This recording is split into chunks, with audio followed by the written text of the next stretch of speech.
사도행전 5장은 아나니아 삽비라 사건으로 시작합니다. 이 사건은 참 불행한 일이었어요. 성령님이 성도들의 마음의 죄까지 다스린다, 그걸 다루신다 하는 것을 분명하게 보여준 사건이었죠.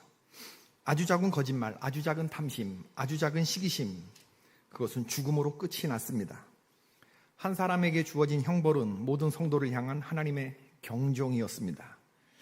하나님의 교회는 어느 정도까지 정결함을 유지해야 하는가라는 것을 보여준 아주 단적인 그런 예였는데, 하나님이 제일 싫어하는 것이 죄고 성도들이 결코 간과해서는 안 되는 것이 바로 이 죄입니다. 아나니아 삽비라가 죽어나가는 것을 보면서 11절에 보니까 온 교회와 이 일을 듣는 사람들이 다 크게 두려워하니라 라고 했습니다. 온 교회와 이 일을 본 사람들이 다 크게 두려워했다, 하나님을. 그럼 이 말의 뜻은 뭐예요? 이전까지 두려워했다는 거예요? 안 두려워했다는 거예요? 안 두려워했다는 건 아니에요. 조금 두려워했다. 완전하게 두려워하지 않았다. 근데 이제 하나님에 대해서 크게 두려워하는 마음을 가졌다라는 뜻이죠. 여호와 경외의 신앙이 무엇인지 알게 되었다는 말인데, 여러분, 주님을 크게 두려워하는 신앙으로 우리가 살아야 할 줄로 믿습니다. 조금 두려워하면 안 돼요. 더 크게 두려워하는 그런 마음이 있어야 되는 거죠. 이 사건은 교회의 시험거리가 된 것이 아니라 큰 부흥의 동기가 되었습니다. 정결함 뒤에 이제 부흥이 부어지기 시작하는데, 아나니아 사건이 처리가 되면서 교회가 정결한 수준을 회복했을 때 바로 이어지는 12절에 보니까 사도들의 손을 통하여 민간의 표적과 기사가 많이 일어났다라고 되어 있어요. 그 표적과 기사가 민간에 믿는 사람들뿐만 아니라 믿지 않는 사람들에게까지 어느 정도까지 교회가 영향력을 펼칠 수 있는가, 그 자세한 예가 이제 그 다음 13절 이하의 내용인데, 그 나머지는 감히 그들과 상종하는 사람이 없으나 백성이 칭송하더라. 믿고 주께로 나오는 자가 더 많으니 남녀의 큰 무리였다. 심지어 병든 사람을 메고 거리에 나가 침대와 요 위에 누이고 베드로가 지날 때에 혹 그의 그림자라도 누구에게 덮일까 바라고 예루살렘 부근에 수많은 사람들도 모여 병든 사람과 더러운 귀신에게 괴로움 받는 사람을 데리고 나와서 다 나음을 얻으니라. 병든 사람들이 나와 침대와 요에 누였다. 이 침대와 요를 그럼 이렇게 길가닥에 해놓는, 이게 사막의 뜨거운 지형에 낮에 그 오침 시간이 있습니다. 낮잠 자는 시간이 있는데, 베드로 사도의 이 동선을 이용해서 거기서 낮잠 자는 사람들이 갖다 놓는 그 자리가 프리미엄이 붙었다, 그 얘기예요. 프리미엄이. 왜? 베드로의 그림자가 닿기만 해도 병자가 난다라고 하는 소문이 민간에 알려지니까. 이걸 상상해 보면서 이상형 목사가 지나간 다음에 감추어진 죄가 드러날까 싶어서 감히 상종하는 사람이 없었더라, 다가와 악수조차 건네는 사람이 없었다, 그런 얘기 아니에요. 오늘날로 말하면 목사님의 그림자가 어디에 들이울까 예측해서 그 다니시는 동선에 예측해서 병자의 침상이 놓아두었다라는 거 아닙니까? 개포교의 그림자가 옆집보다 우리 집에 더 걸쳐지니 전셋값이 올라갔다, 그 얘기 아닙니까? 부동산에 집을 매물로 내놓으면서 교세권, 교회가 가까운 생활권, 걸어서 3분 거리에 개포교회가 있음, 담임 목사가 베드로 사도임, 담임 목사가 이상형 목사임, 이러면 집값에 프리미엄이 붙었다는 얘기예요. 여러분, 지금 오늘날로 말하면은 다가와 베드로에게 감히 악수를 건네는 사람, 마음에 이 드러난 죄들이 드러날 것 같아서 감히 상종하는 사람이 없었으나 백성이 칭송을 받고, 저기 베드로 사도가 지나간다, 저분이 지나가면서 그림자라도 닿으면 누구에게 덮일까 바라는 마음으로 그걸 누웠다는 거예요. 우리 동네에 교회가 없으니 도무지 불안하고 헛헛해서 못 살겠다, 교회 세워달라고 하는 민원이 구청에 쏟아지는 역사가 일어났다는 거 아닙니까? 얼마나 멋진 얘기예요. 그런데 오늘날 우리들의 모습을 보자 그러면, 초대교회가, 우리가 물려받은 교회는 이런데 지금 우리 교회의 모양은 어떻냐, 이런. 예배당 짓는다고 하면 성전, 입주, 결사, 반대 이런단 말이에요. 사람들이 시끄럽다, 교통이 혼잡해진다, 집값 떨어진다, 나는 교회는 다녀도 내 집 옆에 교회 들어오는 건 결사 반대다. 지금 우리 그런 생각을 하고 있지 않나요? 주님 앞에서 그간 우리들의 안일했던 게으름과 나태함을 고백하려 하면 끝도 없이 추락하는 교회를 간신히 끌고 가는 무참함을 토로하려 하면, 시든지 오래된 복음의 열장을 선창하려 하면, 기도의 불길이 꺼진 제단을 드러내고자 하면, 세상이 감당치 못할 성도가 아니라 세상을 감당치 못하는 성도를 양산한 책임을 지라 하시면, 맛을 잃고 밖에 버려져 오가는 사람들의 발에 밟히는 소금이 된 지 오래된 교회와 성도를 내보이라 하시면, 내 피로 산 교회를 어찌하여 너희들이 이 꼴을 만들었느냐 주님이 물으시면 머리 둘 수 없어서 우리가 회개하는 마음으로 감리교 100년 기도 운동을 하는 거 아닙니까? 발대식에 제가 썼던 기도문의 내용이에요. 내 피로 산 교회를 어찌하여 너희가 이 꼴을 만들었느냐. 교회의 멋진 모습은 온 백성이 칭송하고 병자들이 그림자라도 덮일까 싶어서 이런 능력 있는 교회들이었는데 어떻게 해요? 범죄함의 유혹과 방종으로부터 우리의 육신을 정결하게 지키고자 지속적으로 점검하기를 원하는 것입니다. 어느 목사님의 글이 있어요. 공원 묘지를 걷는다. 수많은 무덤이 줄을 지어 가지런히 앉아있다. 각 무덤마다 비석 하나, 석상 하나, 그들의 살림살이는 하나같이 조촐하다. 그들은 어떤 사람이었을까? 어떻게 살았을까? 공원 묘지를 생각해 보세요. 이런 생각하잖아요. 이게 목사님만이 아니더라도. 그들도 아마 사랑하고 미워했겠지. 바쁘게 쫓기고 화내고 그리워하고 후회하고 그렇게 살아갔겠지. 그들은 얼마나 사랑했을까? 얼마나 그리워했을까? 욕심내며 빼앗기지 않으려고 몸부림치며 살았을까? 그도 역시 식당에서 밥이 늦게 나온다고 화를 냈을까? 차가 많이 막힌다고 욕을 했을까? 많이 소유하기 위하여, 성공하기 위하여 밤늦게까지 일을 했을까? 자, 이제 남은 것이 무엇인가? 한 개의 비석, 한 개의 이름, 하나의 석상. 이것을 위해 그는 그토록 수고했는가? 잠을 설치며 마음을 졸이며 살아왔는가? 그는 어떤 추억을 남겼을까? 가족들은 그를 무엇으로 기억할까? 그는 사람들에게 은총을 주었을까? 아니면 고통을 주었을까? 동그랗게 채워진 묘지도 있고 아직 평평하게 빈 묘지도 있다. 저 비어있는 묘지의 주인은 지금 어디 있을까? 저 비어있는 묘지의 임자는 지금 무엇을 하고 있을까? 염려하고 있을까? 실망하고 있을까? 분노하고 있을까? 그는 자신이 이 자리에 묻힌다는 것을 알고는 있을까? 석상 위에 놓여있는 아름다운 꽃다발, 그는 고인의 누구였을까? 그는 고인으로부터 무엇을 추억할까? 그는 슬퍼했을까? 울었을까? 후회했을까? 무덤에 있는 그들은 지금 어디에 있는가? 그들이 아끼고 사랑했던 육신은 여기 있으나 그들의 영혼은 지금 어디서 무엇을 하는가? 이제 나는 내 삶의 자리로 다시 돌아온다. 내 차례가 올 때까지 조금 더 이 길을 걸어야 하리라. 더 정결하고 더 사랑하고 더 축복하며 조금 더 이 길을 걸어야 하리라. 나의 떠남이 사람들의 영감의 시간이 되어 소망과 그리움의 시간이 될 수 있도록 조금 더 걸어가야 하리라. 행복한 죽음, 후회 없는 죽음, 후회 없는 이별을 위하여 오늘도 사랑의 길을 가야 하리라. 정말이지 아멘입니다. 놀라운 교회의 부흥이 일어나니 유대인 의결기관인 이 사내들인 이 검찰청과 대법원과 경찰청, 이 세 개 합친 것 같은 그런 유대인의 최고 의결기관이 사내들인이라고 하는 공회인데 다시 사도들을 붙잡아 들였어요. 왜냐하면 이 예수 도당의 교회의 부흥은 매우 불쾌하고 신경 거슬리는 일이었기 때문이었습니다.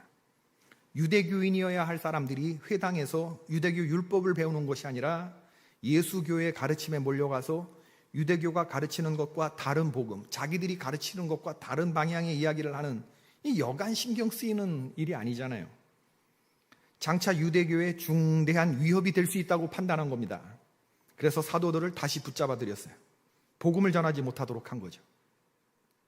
여러분, 사도행전 전체의 구조를 보면 5차례 사내들인 공의 재판을 뚫고 승리한 사도들의 30년간의 이야기, 세상에 맞선, 사내들인에 맞선 사도들의 30년간의 투쟁 이야기, 이게 사도행전에 또 사도행전을 읽게끔 하는 하나의 축이 될 수 있죠.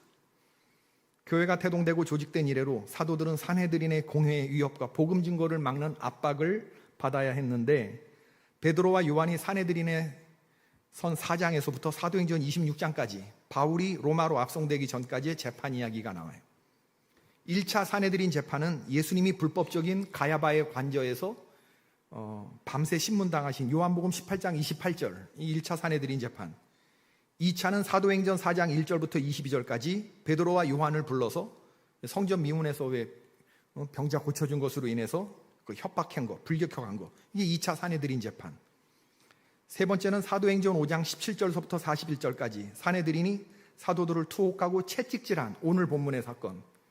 네 번째로는 이제 곧 나오는 사도행전 6장 8절부터 7장 60절까지 스데반 집사를 처형했던 것도 사내들인이고, 다섯 번째는 사도행전 22장부터 마지막까지 이어지는 로마 압송전에 바울을 재판했던 유대인의 그 사내들인 재판이 5차 사내들인 재판이 있어요. 이 다섯 번의 사내들인 재판을 겪으면서 사도는 30년 동안 이 사내들인 재판에서 승리했습니다. 스데반 집사를 처형한 것은 승리라고 보기가 어려울 수 있어요, 사람들의 눈에는. 그러나 이건 사도의 승리고 신앙의 승리였다라는 것이죠. 오늘 5장 18절에 베드로를 비롯한 사도들이 감옥에 투옥되는데 하나님이 천사를 시켜서 사도들을 옥 밖으로 이끌어내요, 밤에. 그리고 말씀하시기를 성전에 서서 이 생명의 말씀을 다 백성에게 말하라 라고 말씀하셔요. 그래서 사도들이 성령의 음성대로 다시 성전에 가서 복음 전하다가 다시 붙들려 가요. 다시 붙들려 갈 걸 아셨으면서도 왜 꺼내셨대?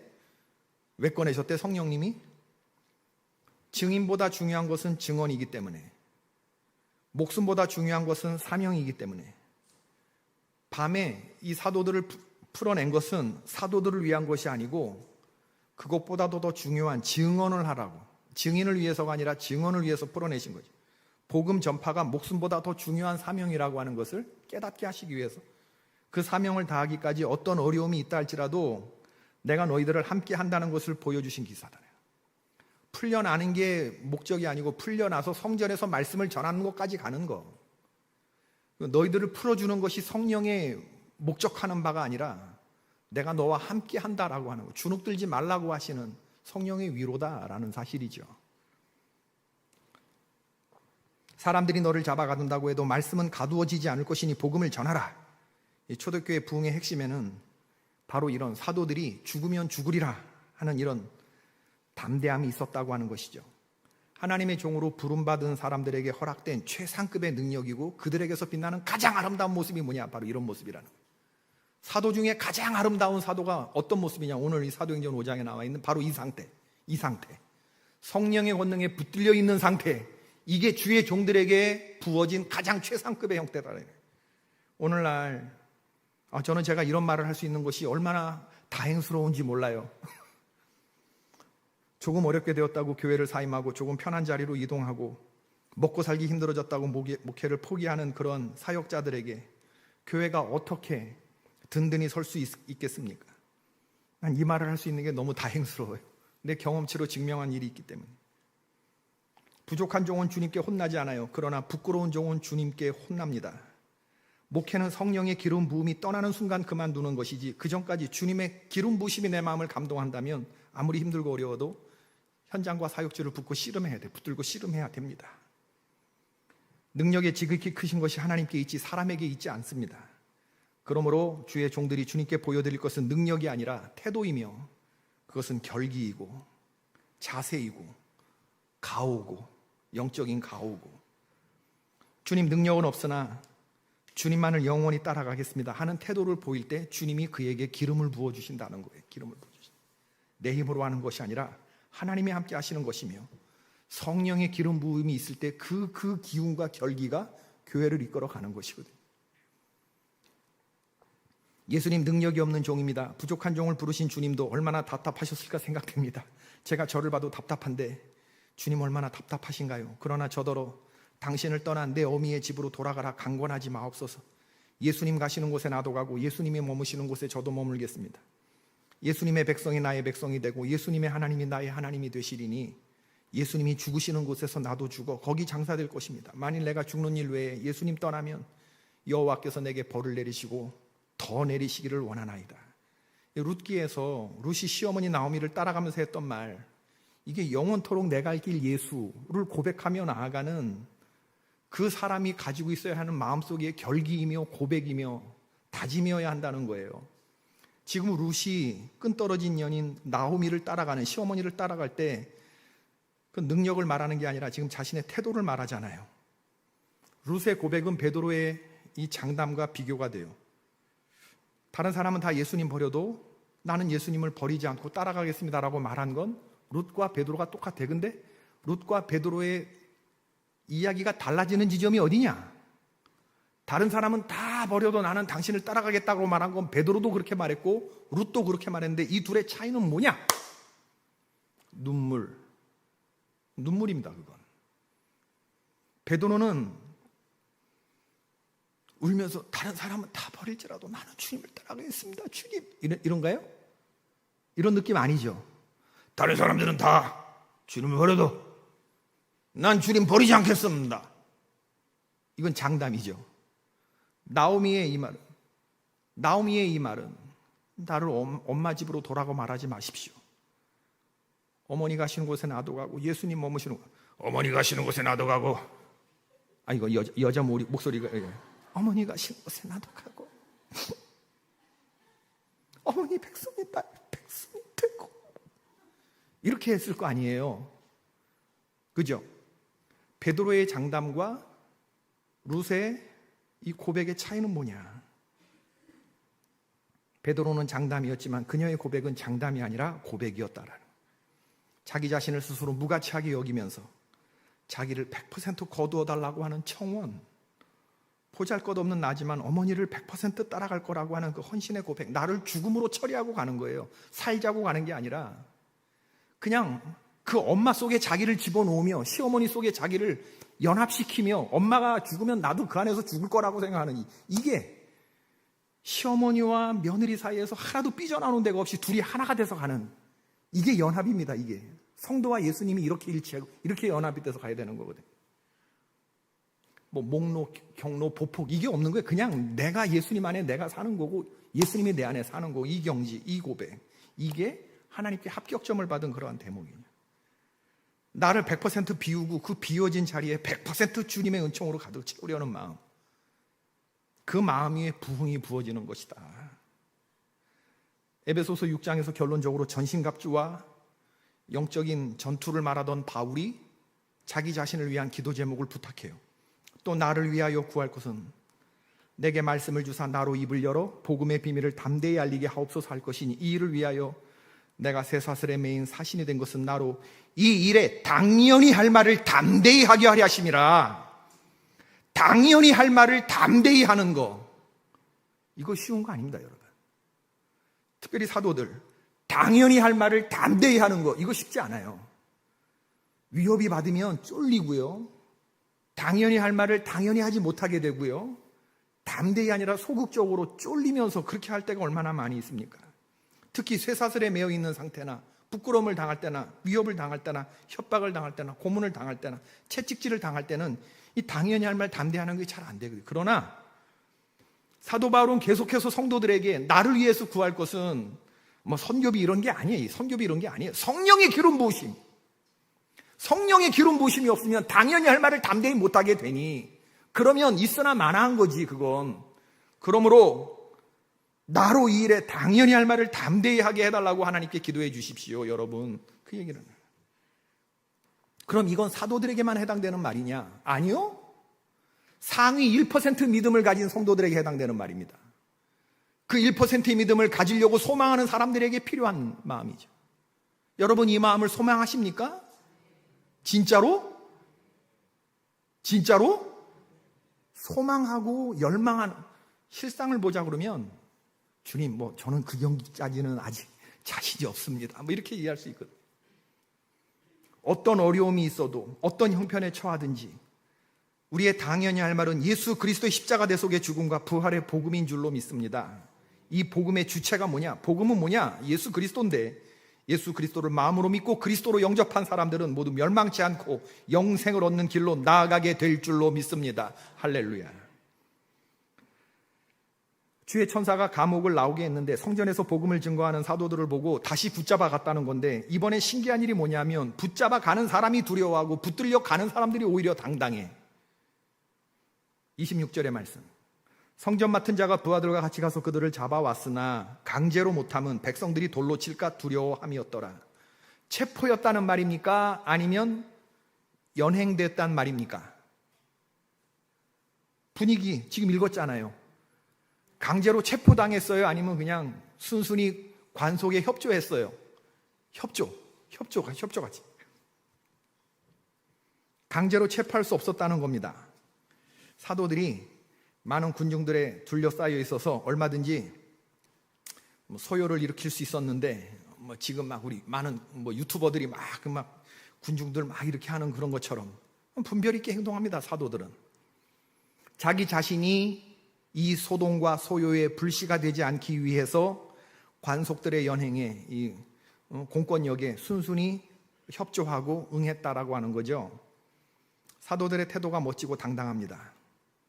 사내들이는 그런 베드로와 사도들이 얼마나 꼴보기 싫었을까 생각. 너희가 십자가에 달아 죽인 예수를 우리 하나님이 살리셨다.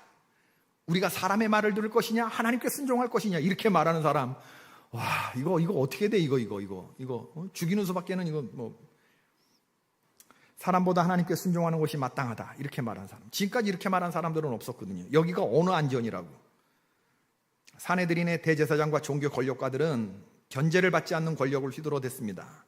아무도 자기들에게 맞서는 사람들이 없었어요. 누가 함부로 입을 놀리겠습니까?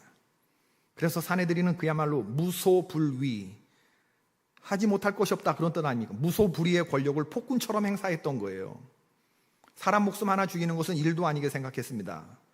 베드로를 보자 그러면 저 평범한 범인이거든요. 갈릴리 출신의 저 범털들, 무식쟁이들, 저 무식쟁이들한테 지금 자기들이 공격받고 있는데 너희가 죽인 예수 그리스도라고 말하니, 나무에 매달았다고 말하니, 평범하게 죽이는 것도 모자라서 나무에 달아버리는 이 잔인함을 보인 게 바로 너희들이라고 말하니, 그래서 사내들이는 사도들을 죽이려고 했던 겁니다.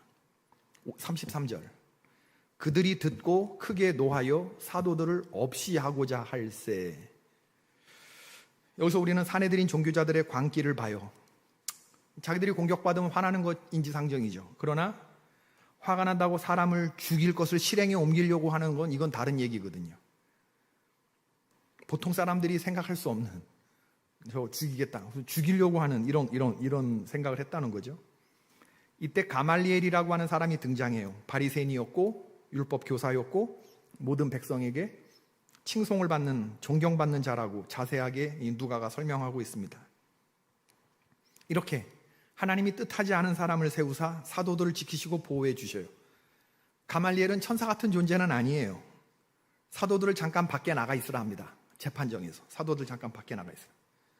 가말리엘이 베드로와 사도들을 그럼 사랑했느냐, 변호인처럼 변호하기 위해서 그러냐, 그런 거 아닙니다. 다들 격분한 상태에서 강대강으로 부딪히니까 죽으면 죽으리라 하고 나가서 막 죽을 결심하고 마지막에 그냥 막 베드로 사도가 너희들이 나무에 달아 죽이면 사내들이네 그러니까 저놈이 죽여라 이러면 서로 막 격분 상태에서 강대강으로 부딪히니까 이걸 좀 진정시킬 생각을 했던 것 같아요. 가말리엘이, 야 잠깐 나가 있어봐. 이 사도들을 그냥 놓아두어 보자. 이들의 말이 사람에게서 나온 것이냐 아니면 하나님께로부터 나온 것이냐.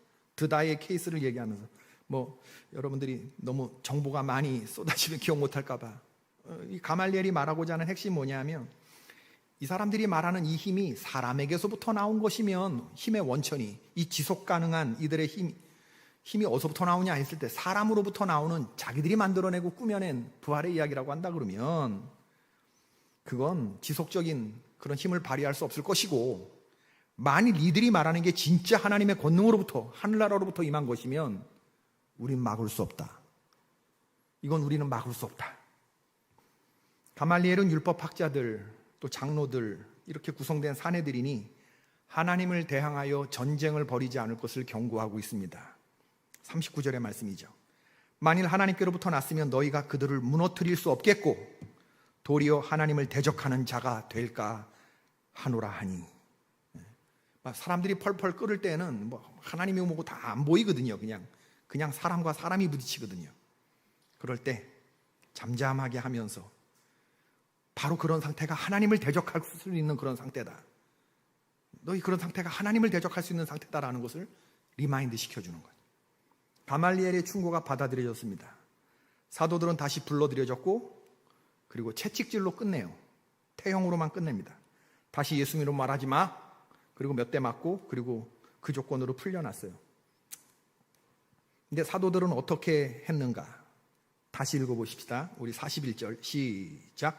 사도들은 그 이름을 위하여 능력받는 일에 합당한 자로 여기심을 기뻐하며 공회 앞을 떠나니라. 그들이 날마다 성전에 있든지 집에 있든지 예수는 그리스도라고 가르치기와 전도하기를 그치지 아니하니라. 베드로를 비롯한 이 투옥됐다 풀려난 사도들이 자기들이 부당하게 다루어졌을 때 부끄러움을 느끼지도 않았고 고통도 느끼지 않았다고 할 정도로 이 무감각한 사람들이었다, 뭐 뇌상을 입은 사람이었다, 이렇게 생각하시면 안 된다, 그 얘기를 하는 거예요. 그들이 왜 아프지 않았겠습니까? 매를 맞을 때. 왜 부끄럽지 않았겠습니까? 왜 속상하지 않았겠습니까? 왜 고통을 느끼지 않았겠습니까? 그러나 그런 자신의 현재의 이 수치와 고통스러움과 이런 것보다 이것을 압도하고 남을 수 있는 꼭대기에 올라탄 게 뭐냐면 영원한 기쁨이었다는 거예요. 현실은 아파. 슬픔과 괴로움과 고통이야. 이게 최종적인 모습이 아니라 이걸 위에 올라타고 있는 내가 하나님의 손에 붙들려 쓰임받는 종이라고 하는 거예요. 주님이 나를 천국 백성 삼아주셨다고 하는 이 성령의 기름 부으심 속에서 전체적으로 보면 큰 맥락에서 불만 없는 거예요. 어렵지 않은 게 아니라 컨트롤 될 수 있는 거예요. 최종적인 건 기쁨이에요. 가까이서 들여다보면 부끄러움이고 슬픔이고 고통이지만 멀리서 보면 난 하나님의 은혜 안에 있는 거예요. 하나님의 큰 은혜 안에 있는 거예요. 여기서 또 여러분들이 골백 번 들으셔야 할 할아버지의 편지. 인간은 여러 가지로 하나님 앞에 좀 잘해보려는 사실보다는 하나님의 사랑과 능력을 알고, 또 처음 들어보시는 분은 저 목사님 무슨 얘기 하나 하지만 우리 개포교인들은 다 압니다. 내 생활 전폭을 주님께 맡기고 사는 일에 아버지도 기뻐하시고 맡긴 자의 생활도 평안하고 기쁜 것이다. 나는 너를 공부시키는 것이 자식의 종으로만 시키는 거 아니고 하나님의 맡긴 사람으로 알고 하나님의 영광 위에 너를 공부시키는 것이다. 네가 날 어떻게 생각하며 남이야 날 어떻게 생각하는지 몰라도 나는 지금까지 영광 돌리는 마음으로 기뻐한다. 차후로 내 포부 그대로 변치 않기를 바라며 미가야 같은 하나님의 사신이 되기를 바란다. 1959년에 신학교 2학년 때 제 아버지의 삶은 고통스러웠어요. 찢어지게 가난한 가정도 싫었고 신학교도 싫었고 온통 불만스러웠고 화가 났고 불만족스러웠죠. 깨끗해야 할 주의 종과 이 교단의 문제를 보니, 감독과 감리사의 행태를 보니 이게 도무지 십자가 밑에서 예수님의 몸을 찢는 것처럼 보여지는 그 고통이 있었어요. 그런데 이런 교회에 무슨 장안 공부를 한다고 등록금을 가난한 형편에 대시는 할아버지, 자신이 할아버지 목회의 짐이 되는 것 같아서 한없이 죄송스러워서 나 이제 공부 그만두겠다고 했는 그 아버지에게 할아버지가 답장 본 게, 네가 날 어떻게 생각하고 남들이 날 뭐라고 보든지 난 너를 하나님께 맡겨드리는 사람으로 알고 난 지금도 기뻐한다. 할아버지가 기뻐해서 기뻐하는 겁니까? 고통을 느끼지 못하는 무감각한 분이어서 아들에게 이렇게 나는 기뻐한다? 아들, 네가 아빠를 어떻게 볼지 몰라도 난 기뻐한다. 모든 환경과 고통을 뛰어넘는 영적 기쁨이 있는 거예요. 항상 기뻐하라 라고 하시는 주님의 말씀은 미친 사람처럼 실실대라는 말씀이 아닙니다. 모든 것을 압도하는 기쁨이 우리 안에 있어요. 이거 기름 부음 받은 자가 누리는 영적인 기쁨이죠. 천국 시민으로 살아가는 기쁨, 우주 만물을 창조하시고 운행하시는, 만물을 그의 안에서 세워나가시는 하나님께서 나를 아들, 딸 삼아주셨다고 하는 이 기쁨. 이제 이 풍진 세상을 떠나고 나면 다시는 눈물도 없고 고통도 없고 한숨도 없는 그 영원한 하나님 나라에서 주님이 내 눈물을 씻겨주실 거라고 하는 걸 믿는 기쁨. 지금 내 삶을 보자면 고통이지만 큰 틀에서 보면 난 하나님의 은혜 안에 있다. 이게 지금 현재를 압도하는 거예요, 이 기쁨이. 그래서 나는 내 최종적인 건 웃음이지 울음이 아닌 거예요. 하나님 앞에서나 우는 거지. 사람 앞에서는 웃을 수 있는 거. 불만스러운 환경을 더 큰 영적인 기쁨으로 컨트롤해 나가는 거. 이게 성령의 기름 부음 받은 자의 삶인 줄로 믿습니다. 주체가 달라, 주체가. 야, 우리 집안에 돈이 있어서 너를 공부시켜주는 거 아니야. 큰 틀에서 봐. 하나님께서 내가 너를 어렸을 때 하나님께 바친 사람으로 알고 그 뜻을 하나님이 지금 이루어줘 가고 계시는 거야. 등록금 내가 주는 게 아니라 하나님이 주는 거야. 하나님이 주는 거야. 오늘 하루 살게 하는 건 내 힘으로 사는 게 아니라 하나님이 살게 하시니 사는 거야. 그런 얘기예요. 넌 지금 기도 응답이 이루어지는 한가운데 있지 않냐? 한가운데 있는 거야. 모세가 홍해 바다를 지날 때를 생각해 봅시다. 홍해 바다가 갈려지고 물기둥이 쫙 서 그 가운데 마른 땅을 지나는데 어둡다, 발에 진흙이 묻었다, 불평하면서 지나는 사람들은 그 옆에 거대한 하나님 만드신 아쿠아리움을 보지 못해.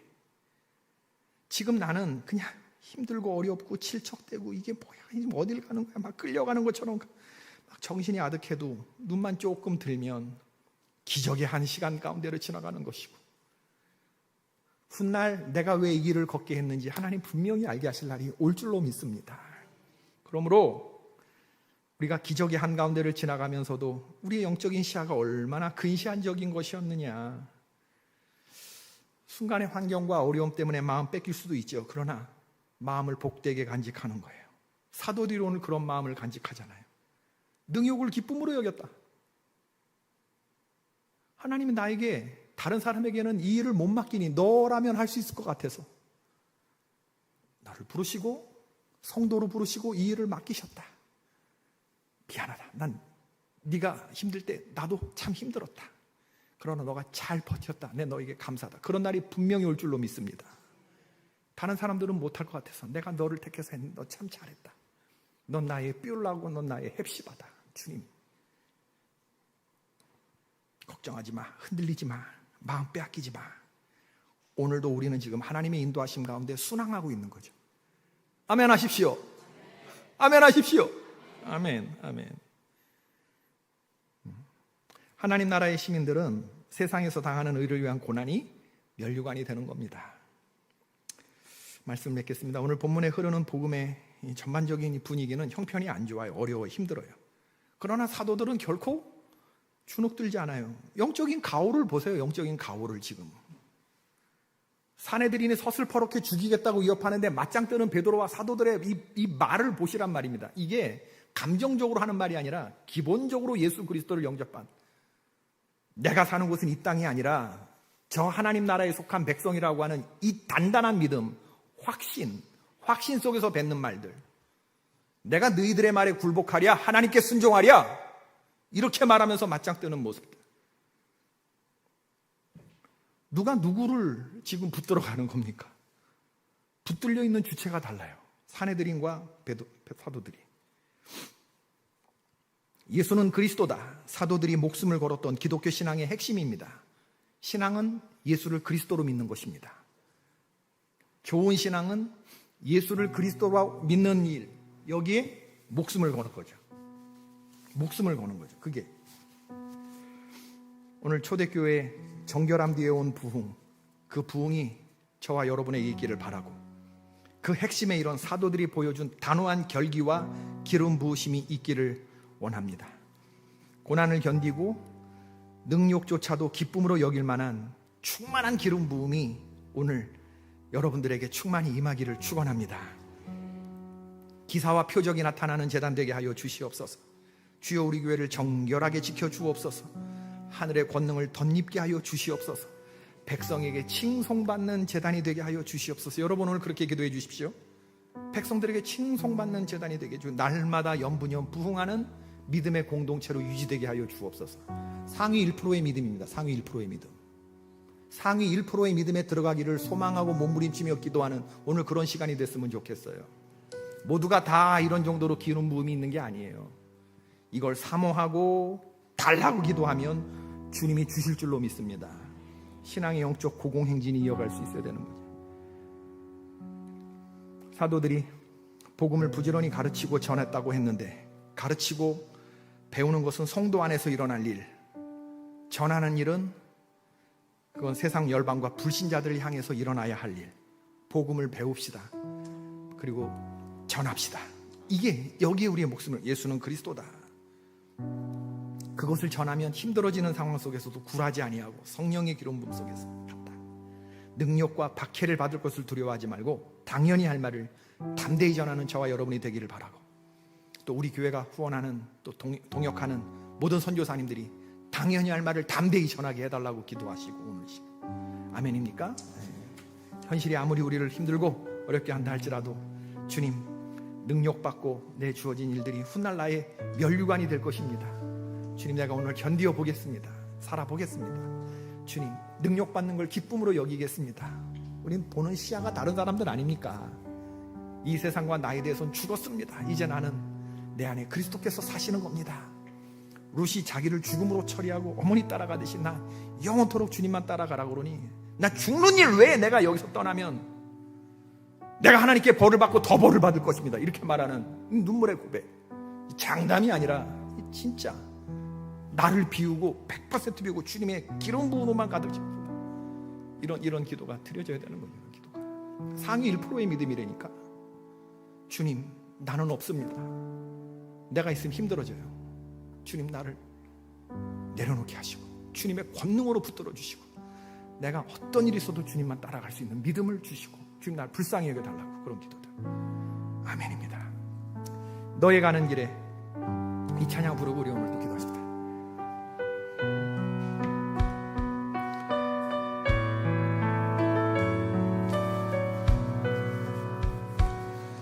너의 가는 길에 주의 평강이 있으리. 평강의 왕 함께 가시니 너의 걸음 걸음 주 인도하시니 주의 강한 손 너를 끄시니 너의 가는 길에 주의 축복이 있으리. 영광의 주 함께 가시니 내가 밟는 모든 땅 주님 다스리니 너는 주의 길 예비케 되니. 아멘. 주님 나라 위하여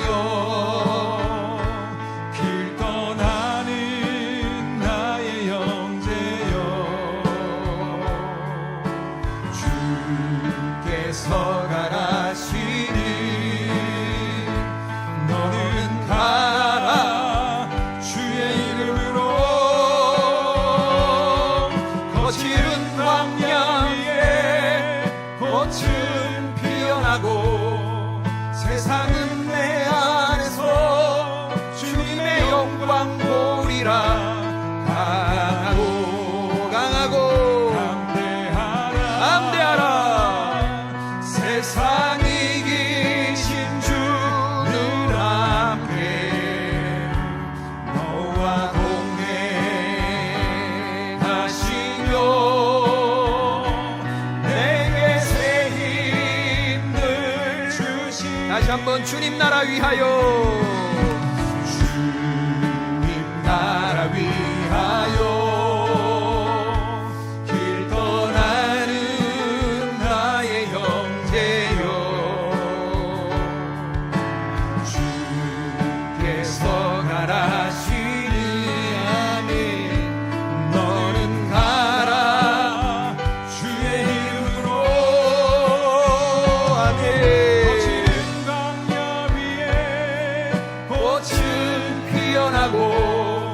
세상은 내 안에서 주님의 영광 보리라. 강하고 담대하라.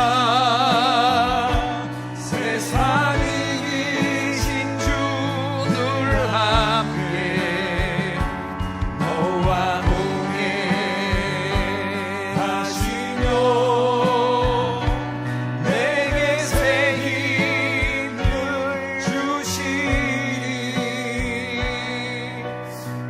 한번 부르고 이제 우리 기도할 텐데, 여러분 오늘 이 전에서 힘 받지 못하면 세상에서 쓰러질 겁니다. 오늘 주님 앞에서 여러분의 간절히 소망한 바를 아뢰시고 성령의 기름 부음을 달라고 기도하시고, 주님 내가 여기서 힘없지 못하면 다른 데서 얻을 새가 없다라는 말씀을 하시고, 주님 오늘 사도들에게 부어주셨던 그 성령의 뜨거운 상위 1% 성도들의 믿음 내게 허락하여 주셔서 현실을 이기게 하시고 주눅들지 않게 하시고 영적인 기백과 영적인 가호와 영적인 능력을, 권능을 덧입게 하여 달라고, 그 믿음을 달라고 기도하면서 주님 이름 한번 부르고 우리 기도하겠습니다. 기도합시다. 주여. 주님 감사합니다. 고맙고 감사하신 아버지 하나님, 오늘 아버지 하나님 놀라우신 하나님 믿음 우리에게 허락하여 주시옵소서. 영적인 하나님 믿음, 아버지 하나님 주여 주지 않는 하나님 그러한 믿음들을